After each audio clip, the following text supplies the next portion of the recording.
Bismillahirrahmanirrahim. Assalamualaikum warahmatullahi wabarakatuh. Assalamualaikum warahmatullahi wabarakatuh. Alhamdulillah wassalatu wassalamu ala rasulillah wa ala alihi wa sahbihi wa man wala. La hawla wa la quwata illa billah. Wa nas'alullaha ta'ala an yamunna alaina al-ilman nafi' wal amal salih wa yufaqihana fid din wa yaftaha lana futuhal arifin wa yarzuqana al-ikhlasa fil aqwali wal a'mal. Allahumma amin. Masyiral aba wal ummahat rahimakumullah. Bersyukur pada Allah Subhanahu wa taala kita dipertemukan kembali dalam majelis ini, majelis sarasehan wali dari santriwan santriwati Kutak Al-Jawi Al-Ilmi yang tertempat di Desa Gondosuli, Kecamatan Tawangmangu. Ada 2 kali majelis kami utur untuk membersamai, dan lalu dan bulan sebelumnya. Kemudian dibersamai oleh Ustadz Wahyudi Prasetyo. Maka di majelis ini kita kembali ngaji sampai mana? Pasal niat di awal ya. Awal pasal tentang niat dalam menuntut ilmu. Baik, langsung saja kita baca perkataan Imam Burhanuddin Az-Zarnuji dalam kitabnya Ta'lim Muta'alim. Semoga Allah merahmati kepada penulis kitab ini, merahmati kepada yang membacanya, yang mendengarkannya, dan yang mempelajari serta mengamalkan ilmu ini sampai di kiamat kelak. Kata rahimahullahu ta'ala, faslun fin niyati fi halit ta'allum, pasal di dalam niat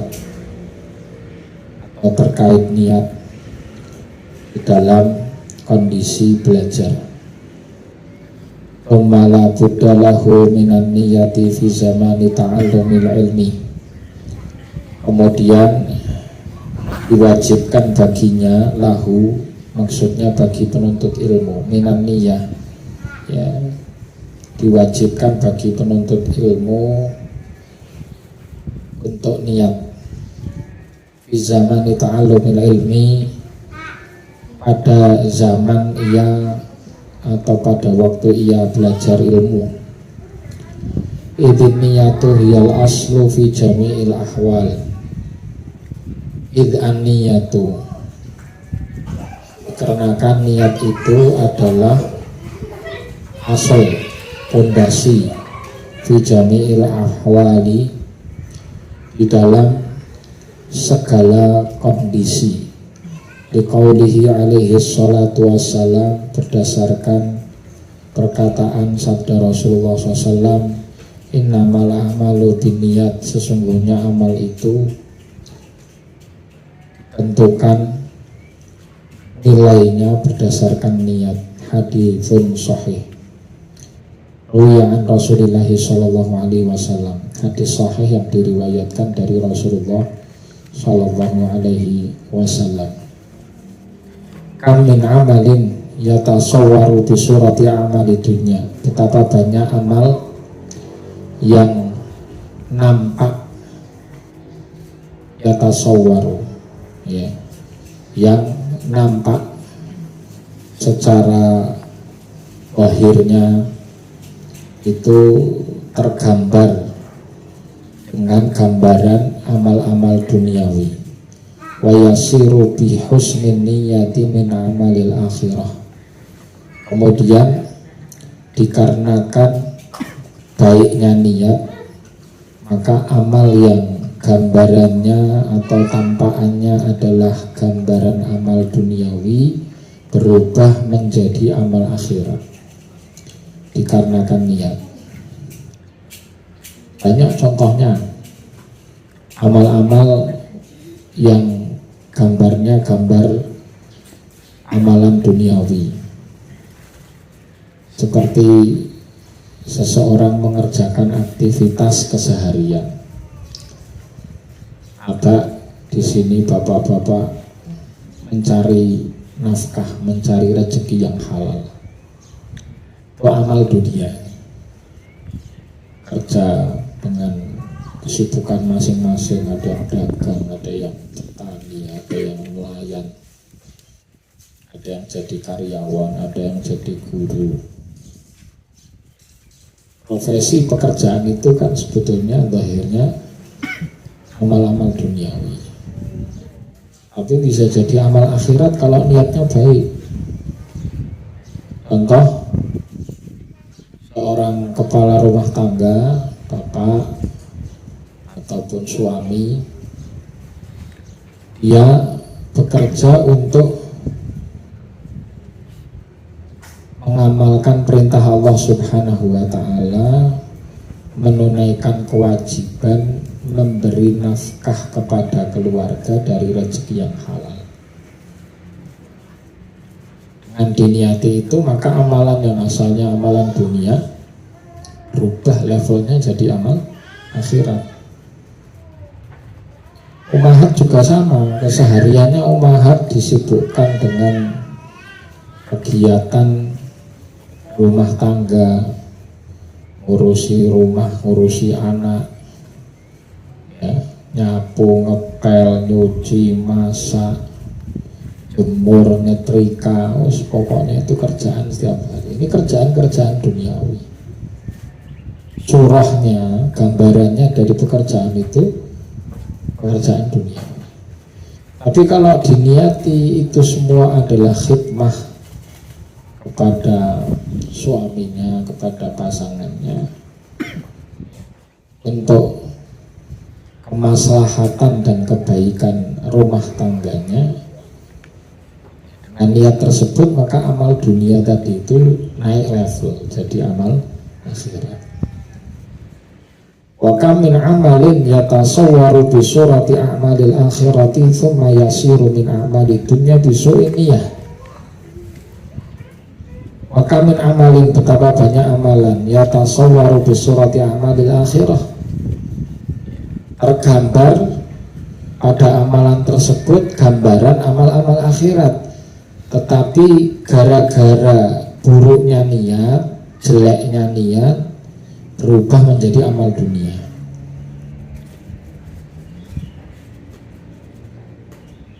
Seorang ustadz, seorang guru ngajar, mendidik murid-muridnya ilmu din, ilmu syar'i, itu amal akhirat sebetulnya. Ngajari Quran itu amal akhirat. Tapi kalau niatnya salah jadi rusak, turun derajatnya, turun kastanya jadi amal dunia. Ya, termasuk amalan aktivitas kita beribadah kepada Allah Subhanahu wa ta'ala, jadi sholat, zikir, tilawatul Quran, sedekah, itu amal-amal akhirat semua. Tapi kalau niatnya buruk, niatnya jelek, turun level jadi amal dunia.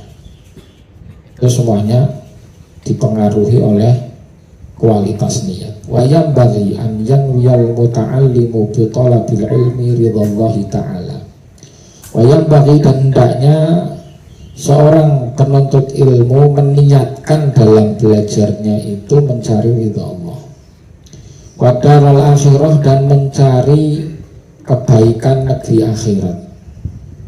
Level niat yang paling tinggi, cari ridha Allah.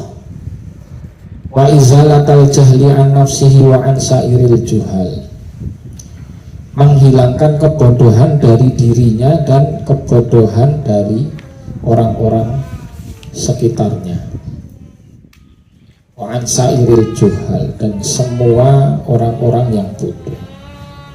Kita mengkategorikan diri kita bodoh sehingga kita belajar menuntut ilmu. Tapi kalau kita nggak merasa diri kita bodoh, kita nggak punya motivasi untuk belajar karena udah ngerasa pinter. Musibahnya di situ. Ya. Nah, ini level niat yang kedua.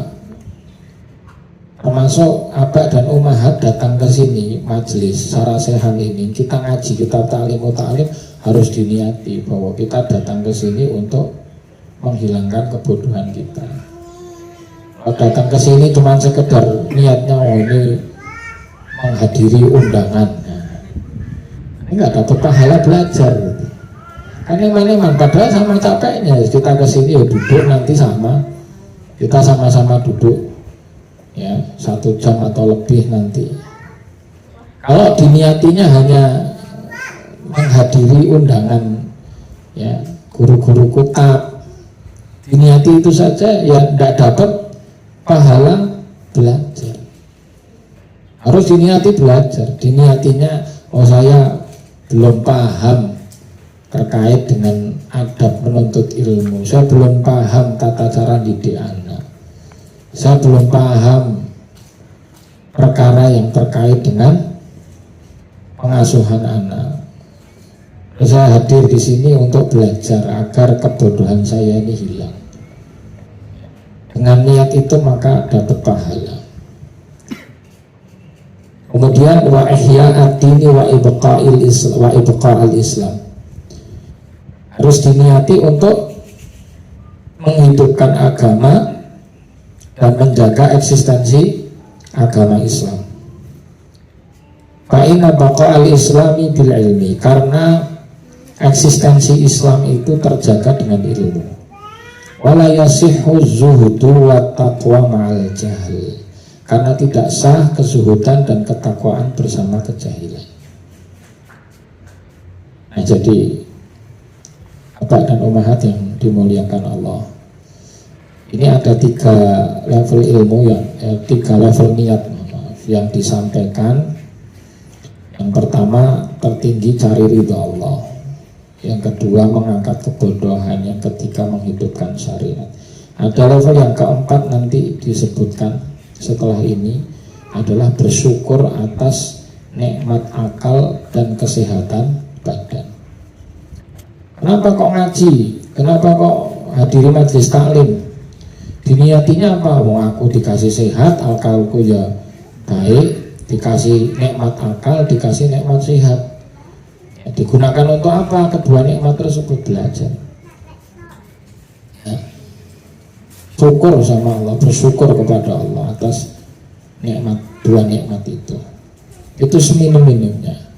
Maka di sini menarik nih, nggak disebutkan belajar itu diniati membahagiakan orang tua, nggak ada di sini.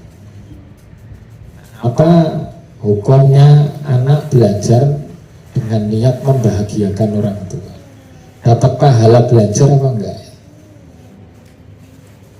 Ketika dia belajar karena ingin membahagiakan orang tua, dia tidak dapat pahala menuntut ilmu, tapi dapat pahala birrul walidain. Tidak dapat pahala menuntut ilmu, tapi dapat pahala birrul walidain. Contohnya orang tuanya merintahkan belajar. Terus kamu sana belajar, masuk pondok. Anak ini semua manut saja, nggak apa-apa, yang penting orang tua saya bahagia. Berarti kenapa masuk pondok? Niatnya untuk membahagiakan orang tua. Dapat pahala enggak? Pahala menuntut ilmu maksudnya enggak. Dapatnya pahala berbakti kepada orang tua, tapi enggak dapat pahala menuntut ilmu. Karena memang menuntut ilmu ya niatnya jangan keluar dari apa yang disebutkan tadi.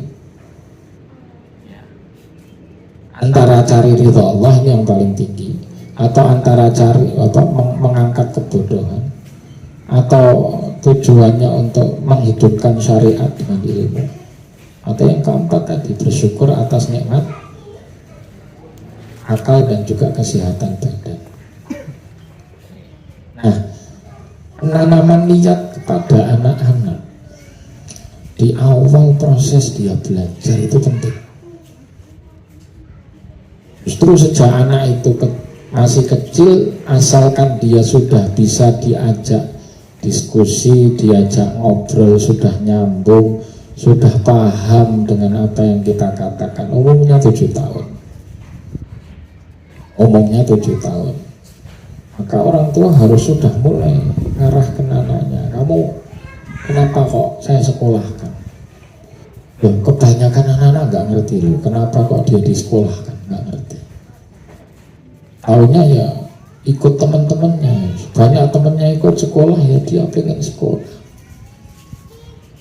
Dan dia sekolah kadang untuk memenuhi hasrat keinginannya saja gitu. Maka ada yang saya maunya sekolah yang ada bangkunya, nggak mau sekolah yang lesehan begini, ya. Karena nggak dikasih tahu niat dari awal tujuan sekolah itu untuk apa. Nggak kira-kira kalau sekarang yang hadir di sini saja, Abah dan Ummahat, nyekolahkan anak niatnya apa? Apa niatnya menyekolahkan anak? Apa kira-kira? Apa? Pak Ryan apa?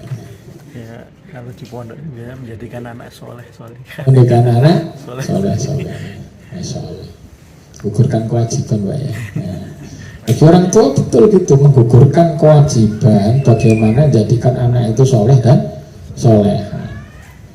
Tapi sebetulnya menjadikan anak soleh dan soleha itu bukan tujuan nyekolahkan, bukan tujuan mencari ilmu, tetapi tujuan menempatkan anak di lingkungan yang positif.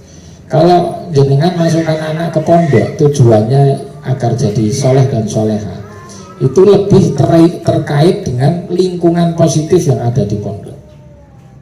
Ya, lingkungan positif itu niat benar, majur, karena itu tanggung jawab kewajiban. Tapi ada niatan yang lain juga. Orang menyekolahkan anaknya, ya, ngirim dia belajar kepada siapapun, dimanapun, dengan tujuan daripada tujuan 4 ini. Itu juga boleh. Tapi yang paling terikat dengan niat-niat yang disebut tadi adalah pelakunya. Makanya orang tua harus ikut mengarahkan anaknya. Nah, kamu tak sekolahkan di pondok, tujuannya agar kamu menuntut ilmu. Kenapa kamu menuntut ilmu? Ya, niatnya apa sih kamu kenapa harus menuntut ilmu? Satu, cari ridho Allah. Karena menuntut ilmu itu juga perintahan ibadah.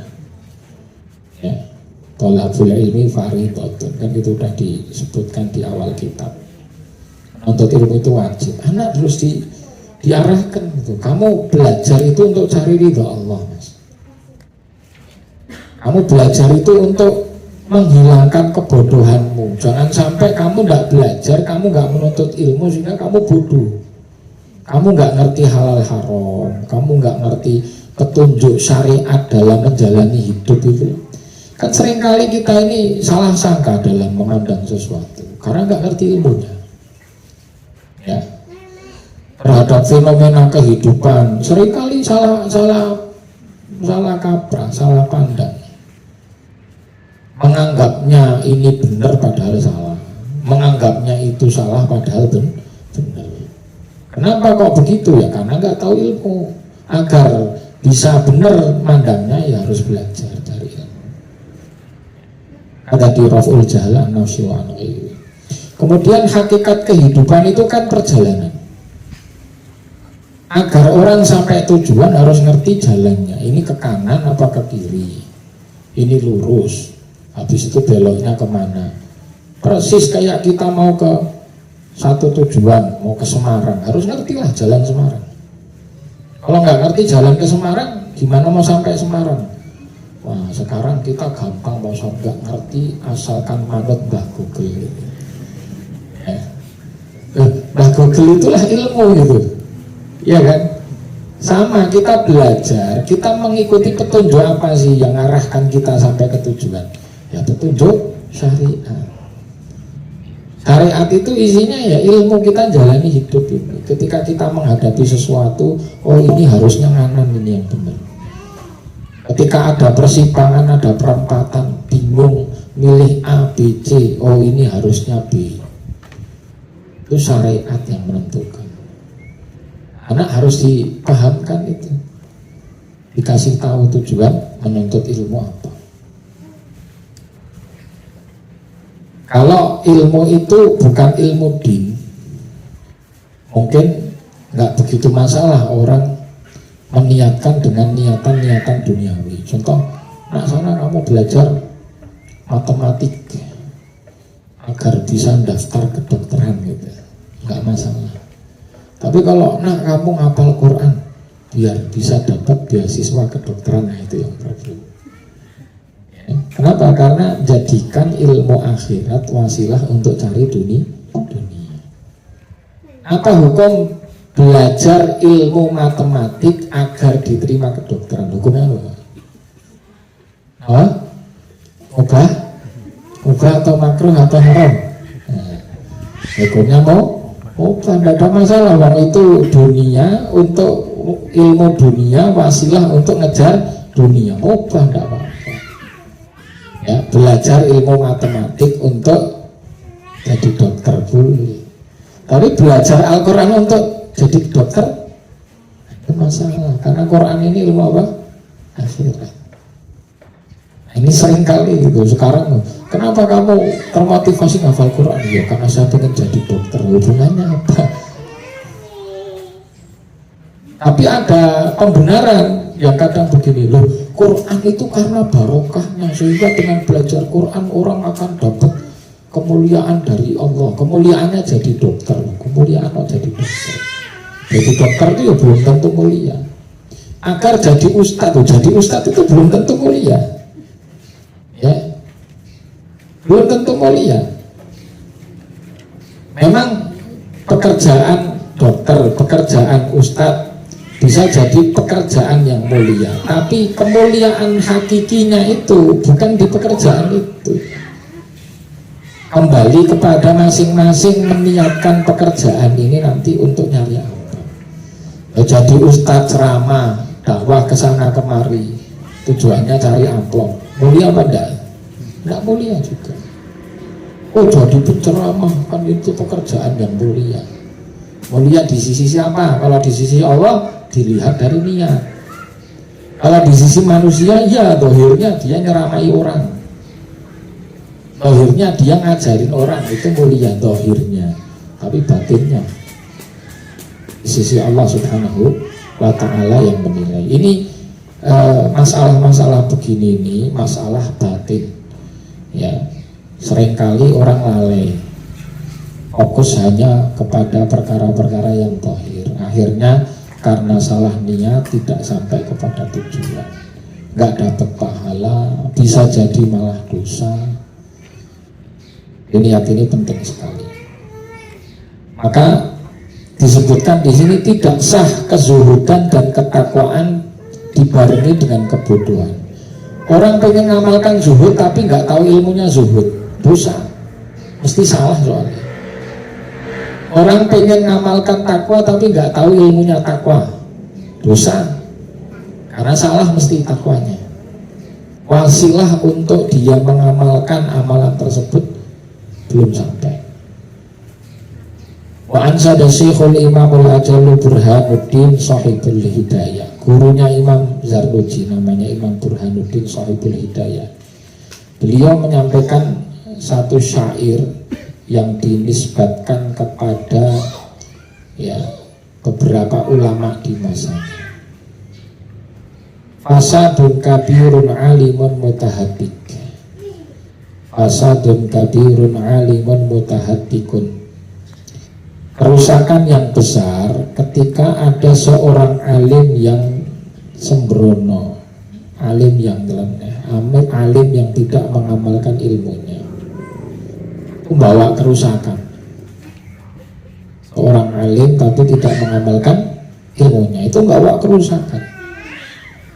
Akhirnya ilmunya itu jadi rusak gara-gara amalannya. Ilmunya mulia tapi rusak gara-gara amalannya. Mutahadik. Disebutkan al-mutahattik alladzi la yubali an yahdika wa yuwazziqa sirrahu.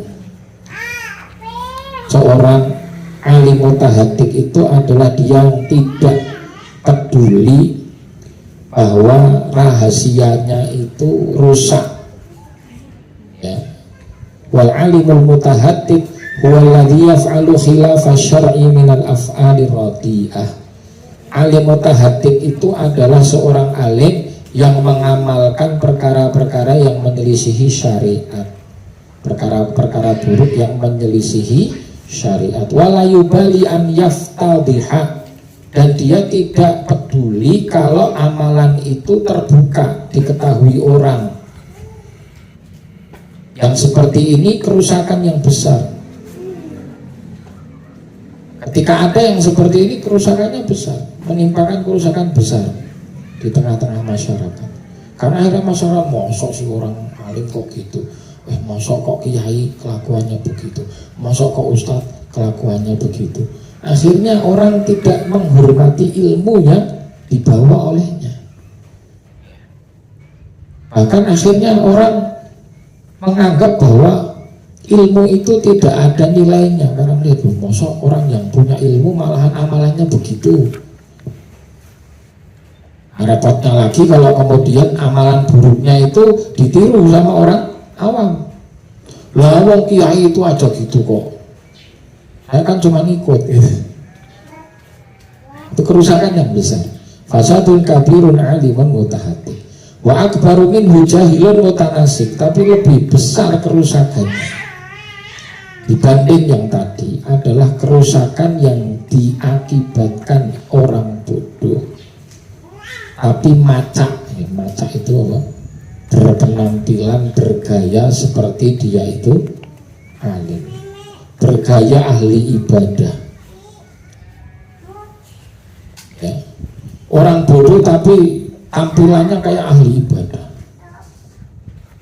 nggak punya ilmu, loh, pakai gamis, pakai sorban besar, ya. Bawa selain sorban apa nih, rida, selendang, ambil bawa tasbih. Kira-kira kalau jenengan bapak-bapak, ya, bahkan termasuk Ustadz Afaf, ya, sholat di musola tiba-tiba datang orang seperti itu, jenengan nggak kenal, Ustadz Afaf berani ngimami nggak ya? Sok, pakai sorban, baru jatuh, ya kan, macanya jadi ahli ibadah. Orang pada keder semuanya, mau sholat ngimami belakangnya begitu, monggo. Pas sudah maju ternyata baca Quran aja nggak bisa. Sekarang banyak yang begitu, nggak punya ilmu tapi macak punya ilmu. Repotnya lagi karena pinter ngomong, nggak punya ilmu ngomong, waduh, diustadkan sama orang, diustadkan. Kan ada namanya fenomena, ya, orang itu kalau habis apa obat dari satu keburukan, ya, yang dijuluki sudah hijrah. Nah biasanya itu yang orang yang dulunya punya masa lalu kelam kemudian hijrah itu diminta ngomong di depan umum awalnya untuk menginspirasi orang lain, tapi habis itu mulai itu nasihati, mulai ngomong, mulai bicara dalil itu, ya dalil ketemu di jalan, dalil itu nggak dari belajar. Akhirnya orang mengustadkan, karena mengustadkan akhirnya nanya macam-macam ke diri, nggak tahu ilmunya, kemudian sampai kalau sudah diustadkan, kalau ditanya pertanyaan kok jawab nggak tahu, kan gengsi. Kenapa betul? Gengsi kan? Nah, akhirnya ngomong jawab. Itulah kerusakan besarnya di situ. Wa akbaru minhu jahilun mutanasik. Kerusakannya lebih besar daripada yang pertama. Alim mutahattik rusak, Tapi lebih besar dari itu adalah jahil mutanasib, orang bodoh yang berlagak pintar, berlagak ahli ibadah. Huma fitnatun lil alamina azimatun liman bihima fi dinihi yatamassaku. Keduanya fitnah yang begitu besar ya bagi seluruh alam, bukan hanya manusia yang terkena fitnahnya, nanti seluruh penghuni bumi, penghuni alam semesta ini terkena fitnahnya. Liman bihima, bagi siapa yang dengan keduanya fidinihi, di dalam agamanya yatamassaku, berpegang teguh.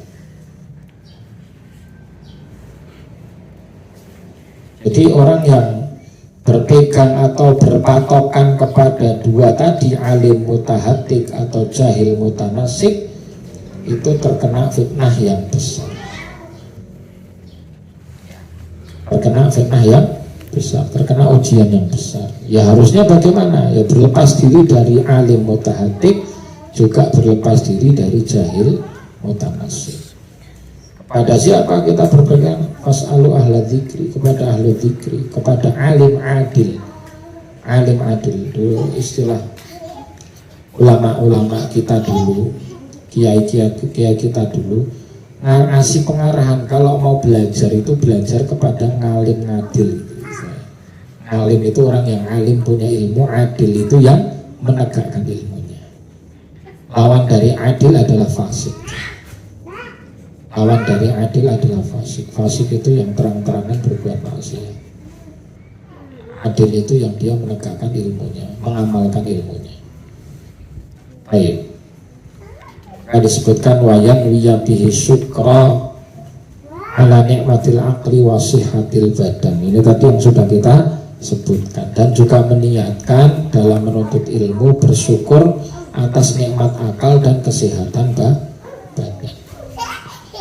Ya Abah dan Ummahat rahimakumullah,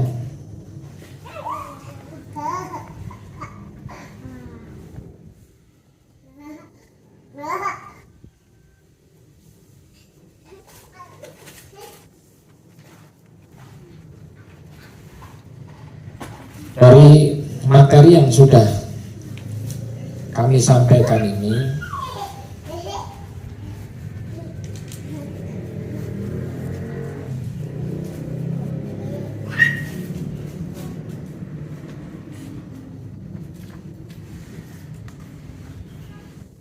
ini memberi pengarahan kepada kita sebagai orang tua untuk menanamkan pondasi niat pada anak. Jadi kita nyekolahkan anak, kita nitipkan belajar kemana itu sambil ngarahkan juga, Mas kamu niatnya begini, kamu belajar itu tujuanmu ini ya. Jangan cuma yang penting ayo pagi sekolah, ayo belajar yang rajin. Belajar untuk nyari apa ya? Coba kira-kira umumnya orang tua nyekolahkan anak di sekolah-sekolah umum itu untuk apa? Pekerjaan. Hah? Ya, pekerjaan. Nyari pekerjaan. Ya jangan salahkan kalau anaknya udah gede disuruh sholat susah, nggak ngerti masalah halal haram, karena dari kecil disuruh sekolahnya untuk apa? Untuk kerja. Padahal mesti dapat kerja dengan sekolahnya. Berapa persen yang dapat kerja sesuai dengan sekolahnya? 1%, dikit banget ya Pak. Nah, mungkin lebih mungkin ya. Ini 1% mungkin lebih. Contohnya begini, dia kuliah belajar kuliahnya kedokteran terus jadi dokter. Itu berarti kerjanya sesuai dengan sekolahnya. Benar nggak? Berapa persen tuh yang dapat gitu? Ya, kuliah pendidikan terus jadi guru ya, gitu. Itu sesuai. Tapi banyaknya antara nggak kepake atau pindah jurusan. Ada jurusan hukum harusnya jadi pengacara ya, tapi malah dagang gitu. Iya. Kan akhirnya juga kadang nggak tepat dong, kita niati itu sekolah untuk cari kerja, nyatanya kerjanya nggak ada urusannya sama sekolah. Ya ada beberapa yang masya Allah sama sekolah jurusan arsitek jadi arsitek tenan. Alhamdulillah manfaat lah, paling nggak manfaat buat dunianya. Tapi kalau nggak diniati manfaat untuk akhirat tuh nggak datang manfaat apa-apa. Karena ilmu tadi ilmu dunia. Nah, ilmu akhirat ini yang dicari anak itu harus diniatkan dengan niat-niat yang disampaikan. Maka kita punya pilihan Pak, jenengan ke depan ini pengennya nyekolahkan anak untuk tujuan duniawi atau nyekolahkan anak untuk tujuan akhirat ukhrawi, pilihnya mana? Pilihnya akhirat. Pertanyaannya, kalau nyekolahkan anak untuk tujuan akhirat, apakah yang dipelajari anak harus ilmu akhirat? Tidak. Berarti ilmu dunia juga boleh? Boleh, tapi dengan niat tujuan untuk akhirat. Untuk akhirat. Tapi kalau menyekolahkan anak untuk tujuan duniawi, ya benar nggak nyekolahkan anak tujuan duniawi dengan mempelajari ilmu akhirat? Benar atau salah? Hasilnya benar atau salah? Salah. Tetap salah, meskipun yang dipelajari ilmu akhirat, ya Al-Quran, ngaji hadis, ngaji fikih, tapi tujuannya ilmu untuk cari dunia. Jadi salah.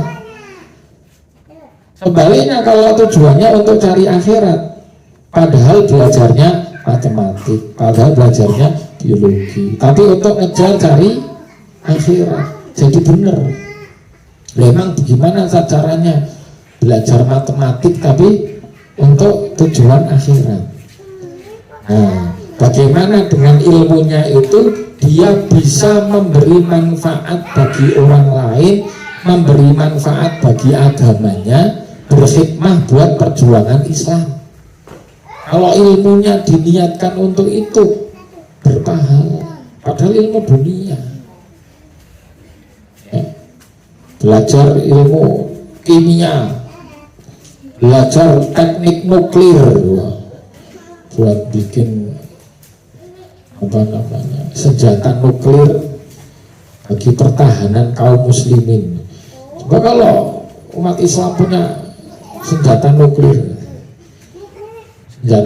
tenanan gitu, kira-kira semacam Israel itu berani neko-neko nggak? Ya,